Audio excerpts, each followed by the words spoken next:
Welcome to my channel. Awat cerita.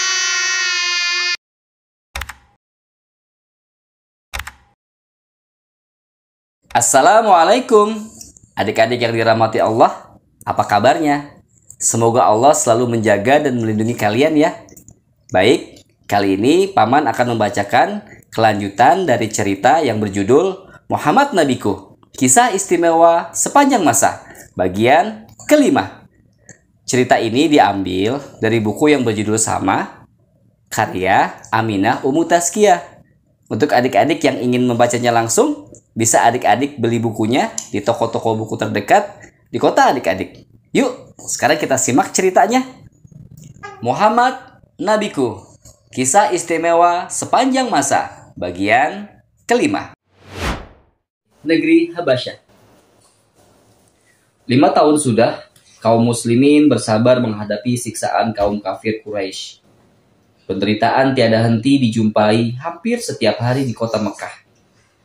Dalam kondisi terjepit itulah Allah Subhanahu wa Ta'ala memberikan petunjuk supaya kaum muslimin pindah ke tempat atau wilayah yang lebih aman.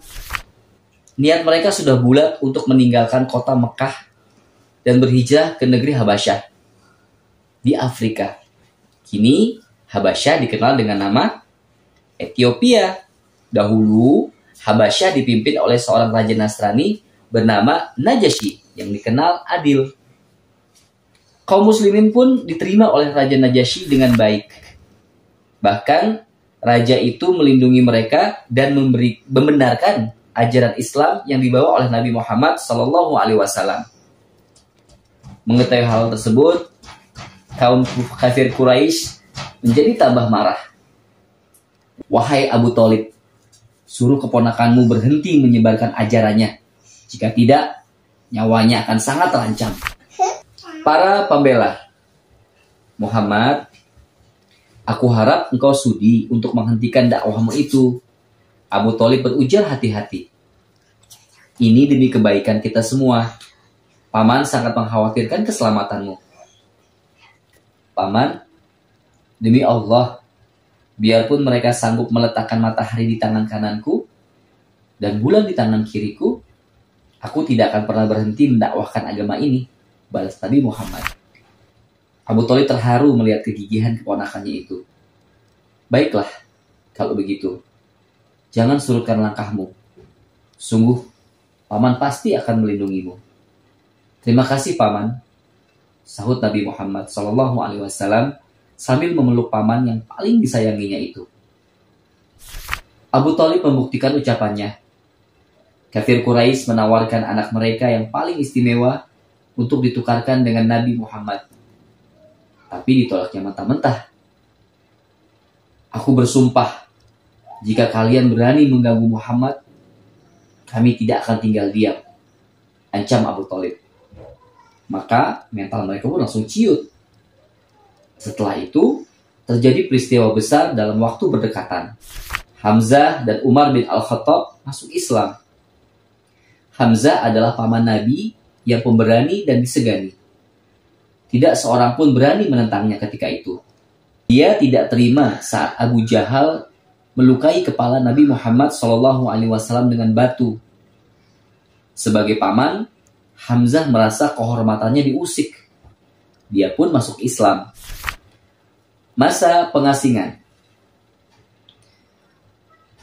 Aku tidak habis pikir, keluh seorang laki-laki bertubuh besar yang sedang duduk bersama teman-temannya. Upaya kita selama ini tidak menyurutkan Muhammad. Pembesar Quraisy tersebut benar-benar kesal siang itu. Setiap hari ada saja orang yang menjadi pengikutnya, sahut laki-laki bertubuh sedang yang duduk di sebelahnya. Kalau ini dibiarkan, kita akan kehilangan pengaruh dan kehormatan. Mereka bingung harus berbuat bagaimana. Membunuh Nabi Muhammad SAW pun resikonya kematian bagi mereka sendiri. Karena seluruh anggota Bani Hashim pasti melindungi beliau.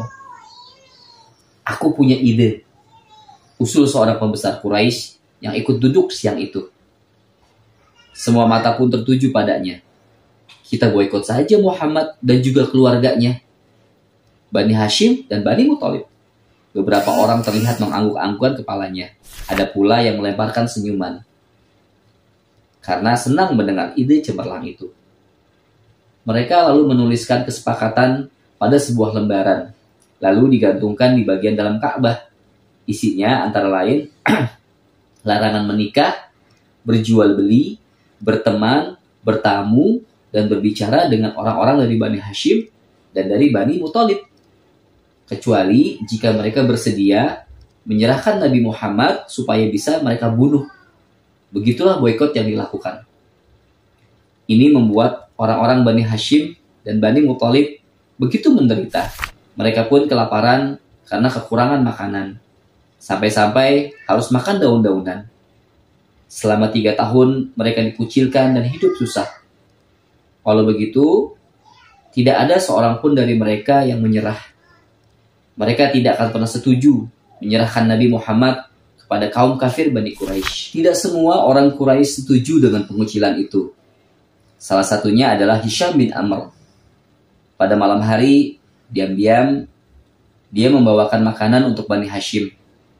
Dia merasa tidak dapat makan dengan nyaman, sementara saudara-saudaranya menderita. Suatu hari, Zuhair, salah seorang cucu dari Abdul Muthalib, bertawaf mengelilingi Ka'bah. Setelah itu, dia langsung angkat bicara dengan keras. "Wahai penduduk Mekah, tidaklah adil jika saat ini makan enak, sementara Bani Hashim kelaparan. Kesepakatan itu harus dibatalkan." Tidak boleh. Cepat-cepat Abu Jahal menolaknya. "Zuhair benar," bela Zam'ah. "Kami juga tidak setuju." "Ya, betul itu," yang lain menimpali. "Muhammad berkata kepadaku bahwa piagam itu sudah dimakan rayap," ucap Abu Thalib yang tiba-tiba muncul. "Kita buktikan saja. Jika Muhammad benar, kalian harus berhenti mengucilkan kami," seru Zuhair. Betapa terkejutnya semua yang hadir. Ternyata lembaran itu benar-benar telah dimakan rayap. Yang tersisa hanya tulisan Bismika Allahumma, yang artinya ialah dengan namamu ya Allah. Dengan demikian, berakhir sudah boikot kaum kafir Quraisy terhadap Bani Hashim. Nabi Muhammad serta para pengikutnya, orang-orang mukmin, kembali menjalani hidup seperti sebelumnya. Baik, sampai di sini dulu ya adik-adik. Nantikan ya kelanjutan dari cerita Muhammad Nabiku bagian selanjutnya di channel Lewat Cerita. Dan subscribe agar tidak ketinggalan cerita-cerita selanjutnya. Sampai jumpa. Assalamualaikum.